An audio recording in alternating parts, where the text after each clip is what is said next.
Je vous salue frères et sœurs, chers amis. Aujourd'hui, le texte que nous allons prendre se trouve dans Marc chapitre 8, à partir du verset 22. Et nous allons lire jusqu'au chapitre 9, verset 1. Et nous verrons aujourd'hui qu'il faut une juste compréhension de Jésus et de ses exigences pour pouvoir le suivre. Mais avant de faire la lecture, je vous invite à la prière. Seigneur Dieu, nous voulons te remercier pour cette nouvelle occasion que tu nous donnes de pouvoir ouvrir ta parole qui est la vérité. Par elle, tu veux nous sanctifier. Tu veux nous aider à grandir jour après jour pour que nous parvenions à la stature parfaite de Christ. Et pour cela, tu nous demandes d'être les imitateurs de Christ. L'apôtre Paul nous encourage à cela. Soyez les imitateurs de Christ comme je le suis moi-même. Donc, je te prie, mon Dieu, de nous aider à grandir dans la connaissance de ta parole. Je te prie d'ouvrir nos yeux pour que nous puissions la contempler et que nous puissions la mettre en pratique. Donc, conduis-nous au nom du Seigneur Jésus-Christ. Amen. Donc, ouvrons, frères et sœurs, la parole de notre Dieu dans l'évangile de Marc, à partir du chapitre 8, et nous lisons à partir du verset 22.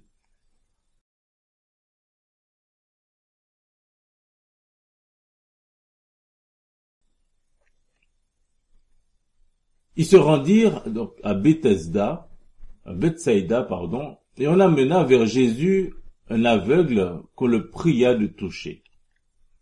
Il prit l'aveugle par la main et le conduisit hors du village. Puis il lui mit de la salive sur les yeux, lui imposa les mains et lui demanda s'il voyait quelque chose. Il regarda et dit, « J'aperçois les hommes, mais j'en vois comme des arbres et qui marchent. » Jésus lui mit de nouveau les mains sur les yeux, et quand l'aveugle regarda fixement, il fut guéri et vit tout distinctement. Alors Jésus le renvoya dans sa maison en disant, « N'entre pas au village. » Jésus s'en alla avec ses disciples dans les villages de Césarée de Philippe, et il leur posa en chemin cette question, « Qui suis-je au dire des hommes ?» Ils répondirent, « Jean-Baptiste, les autres Élie, les autres l'un des prophètes. » « Et vous, leur demanda-t-il, qui dites-vous que je suis ?» Pierre lui répondit, « Tu es le Christ. » Jésus leur recommanda sévèrement de ne dire cela de lui à personne.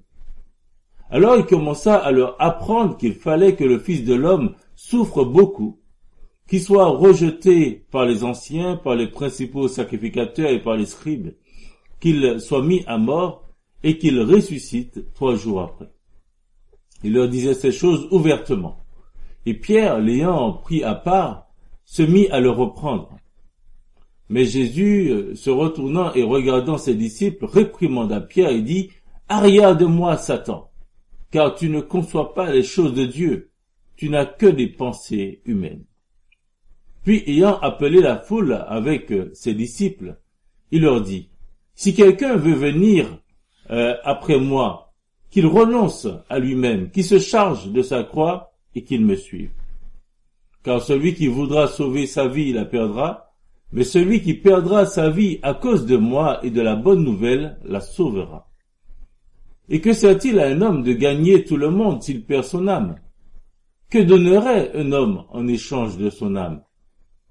Car quiconque aura honte de moi et de mes paroles au milieu de cette génération adultère et pécheresse, le Fils de l'homme aura aussi honte de lui quand il viendra dans la gloire de son Père, avec les saints anges.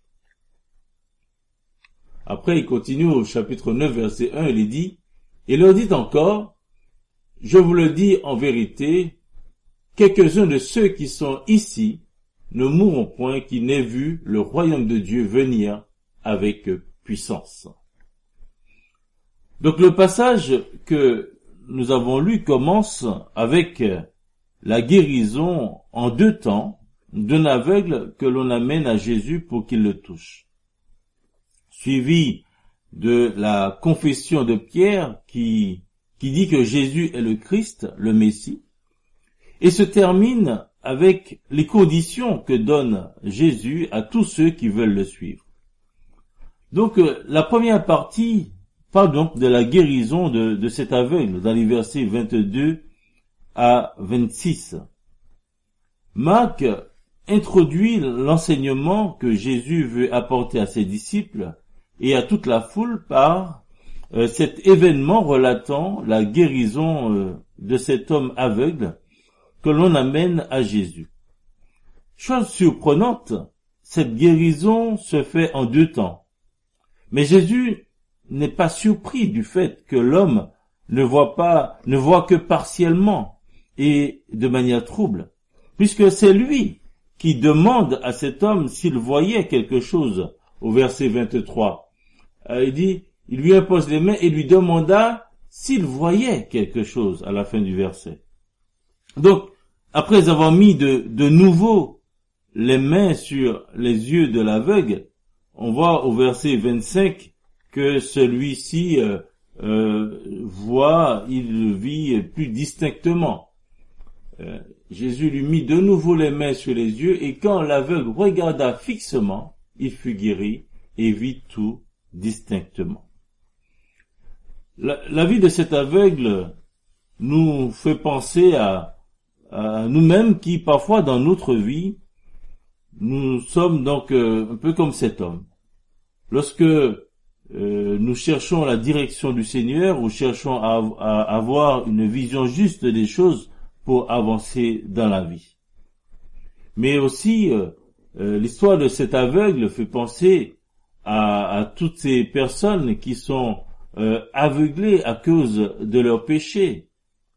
Toutes ces personnes qui, la Bible dit, qui sont encore dans les ténèbres et qui ont besoin de la lumière de Jésus-Christ. Donc ceux qui n'ont pas encore mis leur foi en Jésus ont besoin que Jésus vienne toucher leurs yeux spirituels pour qu'ils puissent voir, mais aussi pour nous qui avons déjà fait ce pas, mais parfois dans la vie nous avons besoin de connaître la direction du Seigneur, nous avons besoin de sa vision pour avancer. Et là, il nous faut venir à Jésus et nous lui implorons de nous ouvrir les yeux, n'est-ce pas? Seigneur, montre-moi ta volonté. Et parfois, nous voyons, comme cet homme, quelque chose qui est assez flou. On n'est pas sûr. On voit des choses, mais c'est pas clair. Et là aussi, nous le disons au Seigneur, qui, dans sa grâce, intervient pour que nous voyions plus clairement. Et parfois, cela prend du temps. Donc, l'histoire de cet homme que Jésus va rendre la vue nous montre que Jésus, il est toujours disposé à entendre nos demandes. Il est celui qui veut nous prendre par la main lorsque nous sommes aveugles pour s'occuper personnellement de nous. Et dans sa souveraineté, il choisit par quel moyen il veut nous apporter la solution à notre problème. Il peut dire un mot, il peut ne rien dire, il peut aussi toucher. C'est lui qui sait comment il veut nous apporter la solution. Il peut guérir en une seule fois, comme il a fait pour ce sourd-muet au chapitre 7. Ou il peut guérir graduellement selon l'enseignement qu'il veut donc nous apporter. Si c'est sa volonté de guérir, il achève toujours ce qu'il a commencé. Il ne fait pas les choses à moitié. Ce qu'il a commencé, il l'achève toujours. Donc, oui, venons à notre Seigneur Jésus-Christ, venons à lui avec confiance, lui soumettant notre propre aveuglement concernant notre situation personnelle ou celle d'un proche ou d'un frère en Christ, et croyons qu'il agira selon sa grâce, soit en une fois ou en plusieurs étapes selon sa volonté. Le Seigneur veut que nous voyons distinctement, comme lui-même il voit. Et pour cela, nous avons besoin de venir à lui par la foi et nous avons besoin de le laisser toucher notre cœur pour que nous comprenions avec plus de clarté notre propre situation. Son désir est que nous ayons une juste compréhension de sa personne, mais aussi de ses exigences. Et pour cela, comprenons, frères et sœurs, plus distinctement qui il est, qui est Jésus-Christ. Comprenons plus distinctement le prix qu'il a payé pour notre salut, mais aussi le prix à payer que nous avons à payer pour être ses disciples. Et s'il y a un prix à payer, donc un sacrifice à faire, il y a aussi une récompense, et c'est ce qu'on va voir à la fin de notre texte. Il y a une récompense pour ceux qui auront combattu suivant les règles, comme l'apôtre Paul le dit. Donc la première des choses est déjà de comprendre qui est Jésus, et dans les versets 27 à 30, Jésus pose cette première question à ses disciples: mais qui suis-je au dire des hommes? Bon, lisons ce passage. Jésus donc s'en alla avec ses disciples dans les villages de Césarée de Philippe, et il leur posa en chemin cette question: mais qui suis-je au dire des hommes? Ils répondirent: Jean-Baptiste, les autres Élie, les autres l'un des prophètes. Et vous, leur demanda-t-il, qui dites-vous que je suis? Et Pierre lui répondit: tu es le Christ. Et le Seigneur Jésus leur recommanda sévèrement de ne dire cela de lui à personne. Oui, la réponse des disciples laisse penser que les hommes avaient une vision imparfaite concernant Jésus. Souvenons-nous d'Hérode qui avait fait décapiter Jean-Baptiste et qui par la suite pensait que c'était lui, Jean-Baptiste, qui était ressuscité en la personne de Jésus. Et ça, on le voit dans Marc chapitre 6, versets 14 à 16. Les hommes voyaient en Jésus une réincarnation d'un ancien prophète comme Élie. Donc, ils étaient comme cet aveugle, ils avaient une vision imparfaite de Jésus. Et Jésus a eu avec la foule, donc, un premier contact à travers ces miracles, afin qu'elle se pose cette question, comme l'a dit la femme samaritaine: mais venez voir, dans Jean chapitre 4, verset 29, venez voir un homme qui m'a dit tout ce que j'ai fait. Ne serait-ce point le Christ? Donc oui, le Seigneur Jésus a eu ce premier contact avec la foule, où la foule a pu voir les miracles de Jésus-Christ. Et ce premier contact, poussant au questionnement, n'était pas suffisant. Il fallait, pour une connaissance plus exacte, un contact personnel avec Jésus. Et c'est pour cela que Jésus leur pose cette seconde question. Et vous? Au verset 29. Et vous? Qui dites-vous que je suis? Et Pierre lui dit: tu es le Christ. Oui, les autres ils pensent cela, mais et vous? Quelle est cette vision que vous avez de moi?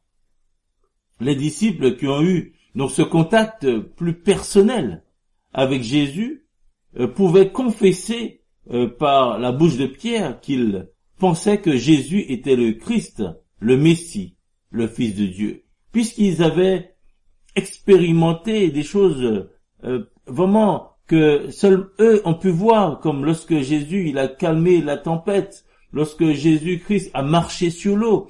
Voilà, ils ont pu voir ces choses-là, que Jésus-Christ a multiplié les pains. Et donc, oui, ce contact plus personnel avec Jésus-Christ fait qu'ils ont eu cette révélation: oui, Jésus est le Christ, le Messie, le Fils de Dieu. Et les Samaritains, qui ont eu par la suite aussi ce contact personnel avec Jésus, on peut dire à la femme samaritaine dans Jean chapitre 4, verset 42, il disait à la femme: ce n'est plus à cause de ce que tu as dit que nous croyons, car nous l'avons entendu nous-mêmes, et nous savons qu'il est vraiment le sauveur du monde.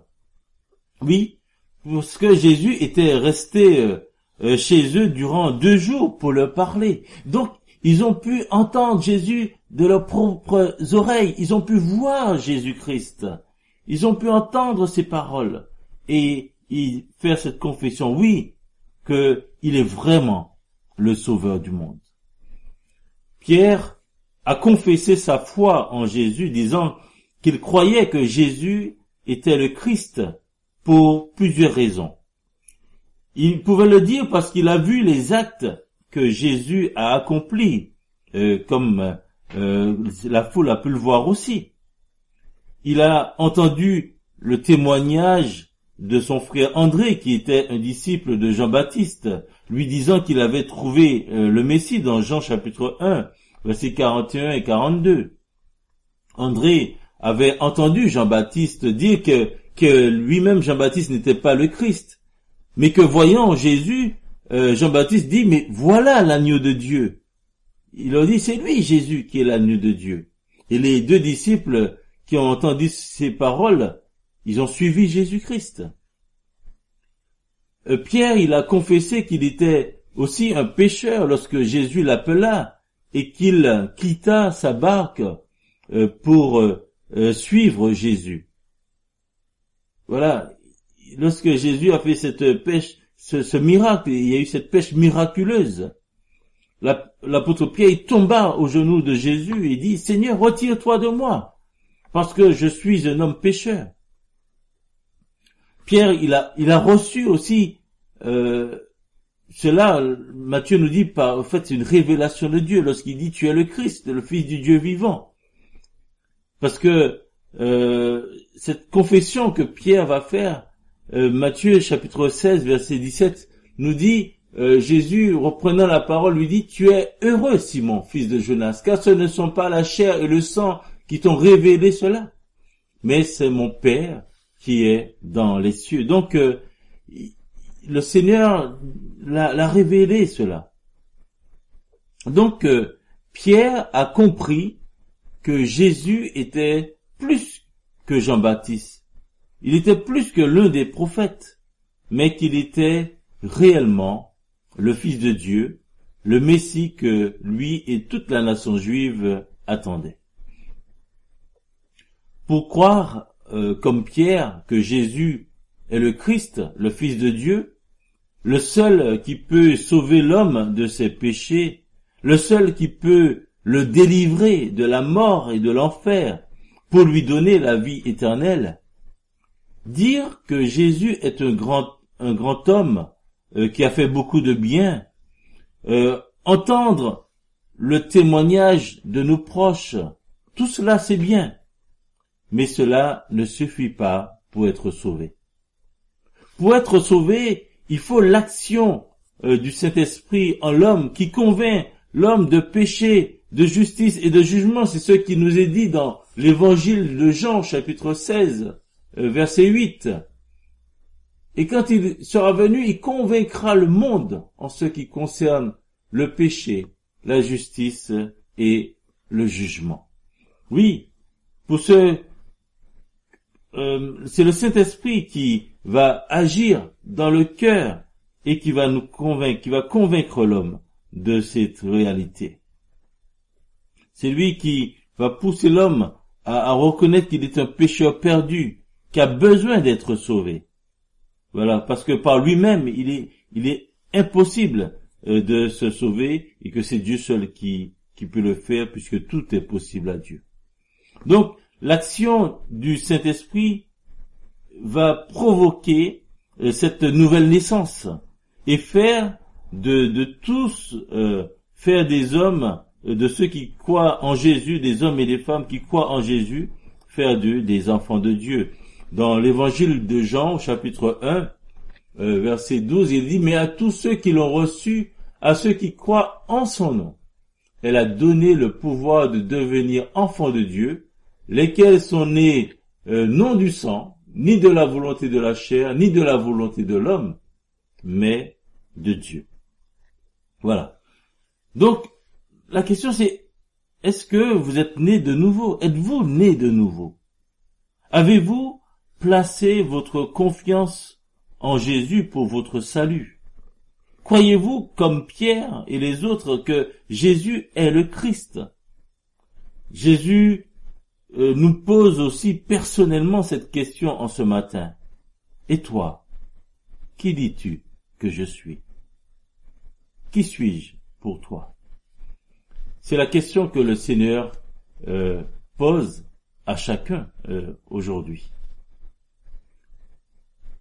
Pour avoir une bonne compréhension de Jésus et ses exigences, il est important de comprendre qui est Jésus et de mettre sa foi en lui, mais aussi important de comprendre le prix qu'il a payé pour notre salut. Dans les versets 31 à 33, c'est ce que nous pouvons lire. Alors il commença à leur apprendre qu'il fallait que le Fils de l'homme souffre beaucoup, qu'il soit rejeté par les anciens, par les principaux sacrificateurs et par les scribes, qu'il soit mis à mort et qu'il ressuscite 3 jours après. Il leur disait ces choses ouvertement, et Pierre, l'ayant pris à part, se mit à le reprendre. Mais Jésus, se retournant et regardant ses disciples, réprimanda Pierre et dit, « Arrière de moi, Satan, car tu ne conçois pas les choses de Dieu, tu n'as que des pensées humaines. » Donc, une fois que nous avons confessé que nous croyons que Jésus est le Christ, le Fils de Dieu, le Seigneur voudrait que nous comprenions le prix que lui-même a payé pour notre salut. Puisqu'après cette confession, donc Jésus va commencer à leur apprendre le prix qu'il devait payer pour racheter de la mort et des griffes du diable ceux qui ont cru en lui. Le Seigneur Jésus se présente à eux donc comme étant le Messie qui allait souffrir, le Messie qui allait donner sa vie à cause des pécheurs, celui qui est annoncé donc par le prophète Ésaïe dans Ésaïe chapitre 53. Et pour payer le prix de notre salut, le Seigneur Jésus leur apprend qu'il fallait qu'il souffre beaucoup, au verset 31. Voilà, il fallait qu'il souffre beaucoup. Donc tout cela pour leur signifier la nécessité absolue qu'ils passent par ce chemin afin de payer le prix de notre rançon. Ces souffrances, son rejet par les responsables religieux, sa mort puis sa résurrection étaient donc le prix qu'il devait payer pour que l'homme repentant puisse être réconcilié avec Dieu et pour que la colère de Dieu soit apaisée. Donc, il fallait que les disciples comprennent et apprennent cela, qu'il fallait que Jésus souffre beaucoup. Il fallait que, pour payer le prix de notre salut, il fallait aussi que le Fils de l'homme affronte l'opposition de Satan. Et dans les versets 32 à 33, c'est ce qu'on voit. On voit l'opposition. Et que lorsqu'il disait ces choses ouvertement, et Pierre, l'ayant pris à part, se mit à le reprendre. Et le Seigneur, il dit à Pierre, arrière de moi, Satan, car tu ne conçois pas les choses de Dieu, tu n'as que des pensées humaines. Oui, il fallait que le Fils de l'homme affronte l'opposition de Satan, le diable. Et donc c'est Satan qui va pousser Pierre à reprendre Jésus. Car Pierre ne voulait pas croire que son Messie allait souffrir, même jusqu'à la mort. Pierre voyait plutôt un Messie triomphant qui allait les délivrer du joug des Romains, qui allait régner sur la terre, un Messie qui allait régner sur la terre là tout de suite. Donc, en se laissant conduire par ses pensées naturelles et charnelles, Pierre est devenu, malheureusement, un instrument entre les mains du diable, cherchant à empêcher le Seigneur Jésus d'accomplir sa mission. Et lorsque Satan, il a tenté Jésus-Christ au tout début de son ministère, c'était dans ce but-là aussi, l'empêcher d'accomplir sa mission. Et donc, oui, frères et sœurs, attention. Lorsque nous nous laissons conduire par nos pensées humaines, nous pouvons être, malheureusement, un instrument que Satan peut utiliser pour empêcher à celui ou celle qui veut faire la volonté de Dieu de l'accomplir. Donc, le fait de penser comme les hommes, à la manière des hommes, mais sans Christ, cela peut être un obstacle à la pensée de Dieu. Et c'est pour cela que l'apôtre Paul nous encourage à rechercher les choses d'en haut dans Colossiens chapitre 3, à partir du verset 1. Il dit, si donc vous êtes ressuscités avec Christ, cherchez les choses d'en haut où Christ est assis à la droite de Dieu. Attachez-vous aux choses d'en haut et non à celles qui sont sur la terre, car vous êtes morts et votre vie est cachée avec Christ en Dieu. Oui, cherchez les choses d'en haut pour ne pas s'attacher aux choses de cette terre. L'autre chose aussi, c'est que pour payer le prix de notre salut, il fallait que Jésus soit ferme dans sa détermination pour accomplir la volonté de son Père. Et c'est ce que je veux souligner à partir de ce verset 33. Mais Jésus, se retournant et regardant ses disciples, réprimanda Pierre et dit, « Arrière de moi, Satan, car tu ne conçois pas les choses de Dieu. Tu n'as que des pensées humaines. » Oui, donc le Seigneur dit, « Arrière de moi, Satan. » Jésus ne s'est pas laissé influencer par les paroles de Pierre. Il les a repoussées, car son seul désir était d'accomplir la volonté de son Père. Telle doit être aussi notre attitude lorsque nous savons ce que Dieu attend de nous et que nos pensées humaines qui peuvent être influencées par Satan nous poussent à nous arrêter pour ne pas accomplir ce qui est juste. Disons-le, arrière de moi Satan, ne cherche pas à m'influencer, car mon désir est d'accomplir la volonté de celui qui m'a aimé et qui s'est donné lui-même pour moi. Donc oui, il est important, frères et sœurs, que nous comprenions le prix payé pour notre salut. Le Seigneur Jésus-Christ, il savait qu'il devait souffrir beaucoup et il a affronté les oppositions et il est allé jusqu'au bout parce qu'il avait la ferme détermination d'accomplir la volonté de son Père. Donc la troisième chose pour nous, c'est que nous comprenions le prix à payer pour être disciple de Jésus-Christ. Si pour notre salut, Jésus en a payé le prix, sachant le sacrifice qu'il devait faire, donc sa mort, faisant face à l'opposition satanique, tout en manifestant une ferme volonté à accomplir la volonté de son Père.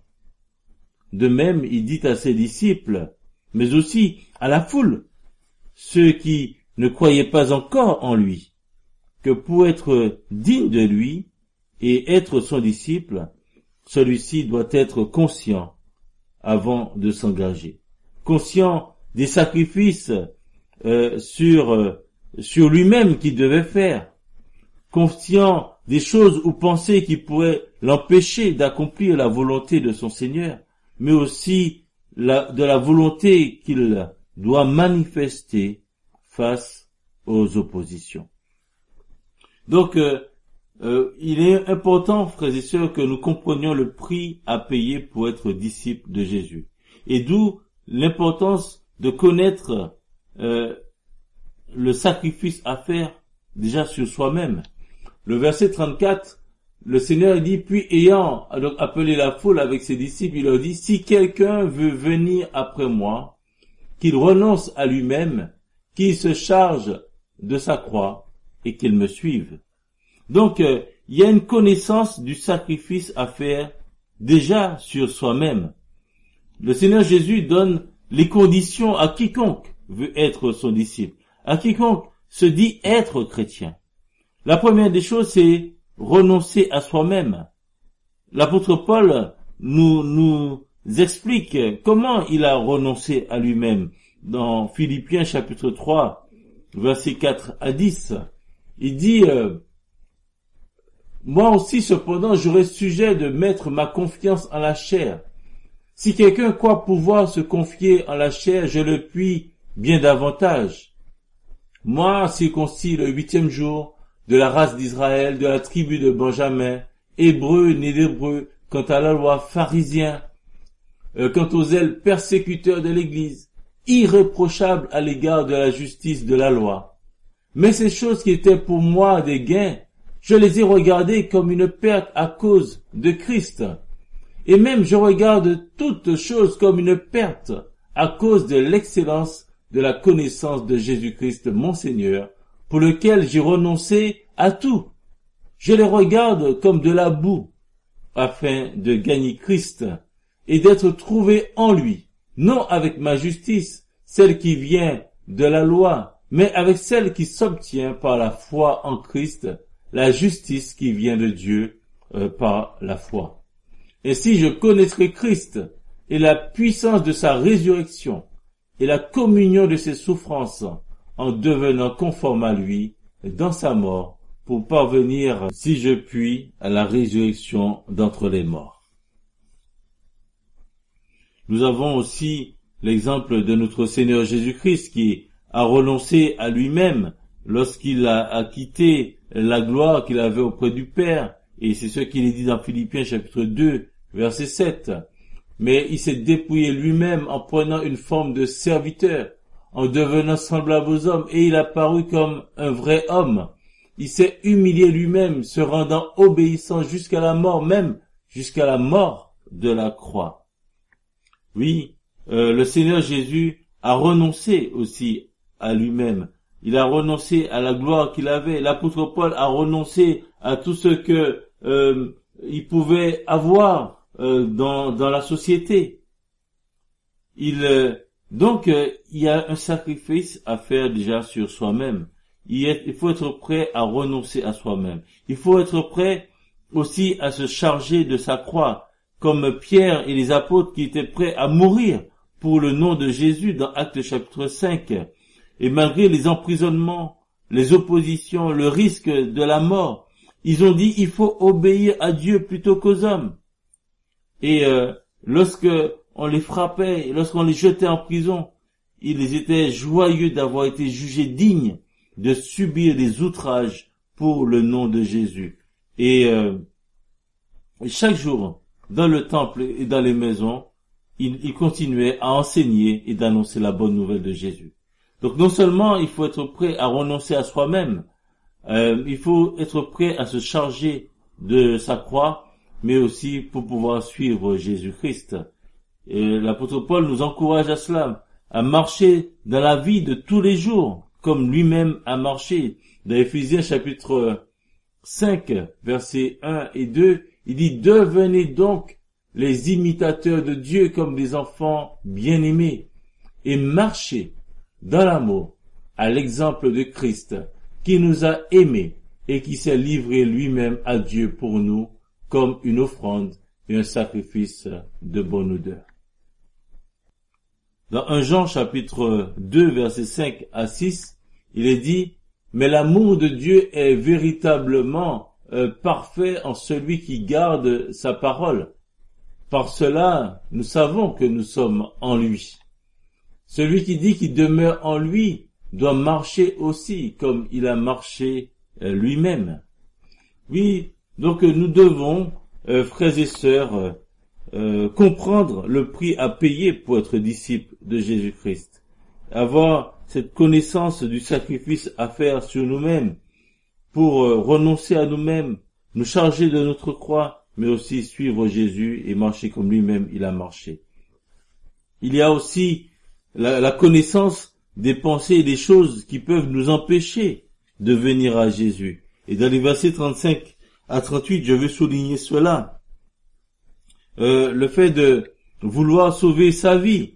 Dans le verset 35, celui qui voudra sauver sa vie la perdra. Mais celui qui perdra sa vie à cause de moi et de la bonne nouvelle la sauvera. Donc c'est lorsqu'on cherche ses propres intérêts. Vouloir sauver sa vie, c'est chercher ses propres intérêts. Et donc le Seigneur dit, c'est pas la peine. Vouloir gagner tout le monde. Verset 36, quand il dit et que sert-il à un homme de gagner tout le monde s'il perd son âme? C'est lorsque nous cherchons à plaire aux hommes et faire leur volonté au lieu de faire la volonté de Dieu. Le verset 37 nous souligne que ces choses qui peuvent nous empêcher de venir à Jésus, qui nous peuvent nous empêcher de suivre Jésus-Christ, c'est vouloir se sauver soi-même. On dit, mais que donnerait un homme en échange de son âme? C'est le fait de vouloir chercher à pratiquer des œuvres pour pouvoir mériter son salut. Penser que parce qu'on n'est pas une mauvaise personne, entre guillemets, voilà, on peut se sauver soi-même. Mais non. L'autre chose aussi, c'est que le fait d'avoir honte de Jésus et de ses paroles, c'est ce que souligne ce verset 38. La peur des moqueries, la peur d'être montré du doigt, la peur d'être stigmatisé.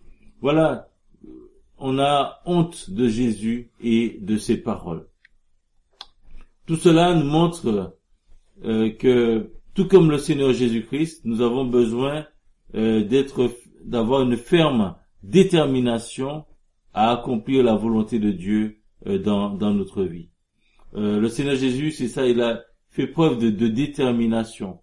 Et donc c'est important pour nous de réfléchir sur la valeur du prix de notre âme. Dans les versets 36 à 37, il dit, que sert-il à un homme de gagner tout le monde s'il perd son âme?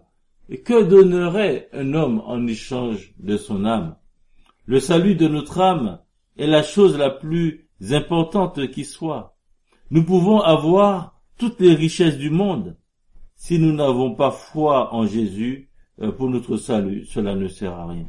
L'apôtre Paul a dit que dans Philippiens chapitre 3 verset 8, il dit, et même je regarde toutes choses comme une perte à cause de l'excellence de la connaissance de Jésus-Christ mon Seigneur, pour lequel j'ai renoncé à tout. Je les regarde comme de la boue afin de gagner Christ et d'être trouvé en lui, non avec ma justice, celle qui vient de la loi, mais avec celle qui s'obtient par la foi en Christ, la justice qui vient de Dieu par la foi. Donc, l'apôtre Paul a montré qu'il avait une ferme détermination pour accomplir la volonté de Dieu dans sa vie. Et donc, s'il y a, frères et sœurs, chers amis, s'il y a un prix à payer, s'il y a un sacrifice à faire, il y a aussi une récompense. Une récompense pour ceux qui auront combattu le bon combat de la foi. La récompense pour le croyant, c'est déjà de voir la joie de Christ, son Seigneur, lorsqu'il viendra dans la gloire de son Père avec ses saints anges. Dans Matthieu chapitre 25, verset 21, dans cette parabole du talent, il dit, c'est bien, bon et fidèle serviteur, tu as été fidèle en peu de choses. Je te confierai beaucoup. Entre dans la joie de ton maître. Oui, entre dans la joie de ton maître. Partager la joie de son maître au lieu de la honte d'être éloigné de lui, ça aussi, c'est une récompense. Dans 1 Jean chapitre 2, verset 28, l'apôtre Jean dit, « Et maintenant, petits enfants, demeurez en lui, afin que lorsqu'il paraîtra, nous ayons de l'assurance, et qu'à son avènement, nous n'ayons pas la honte d'être éloignés de lui. » Voilà, avoir l'assurance et non la honte. L'autre chose aussi, la récompense du croyant, c'est non seulement de voir la joie de Christ, mais aussi c'est de voir le royaume de Dieu venir avec puissance.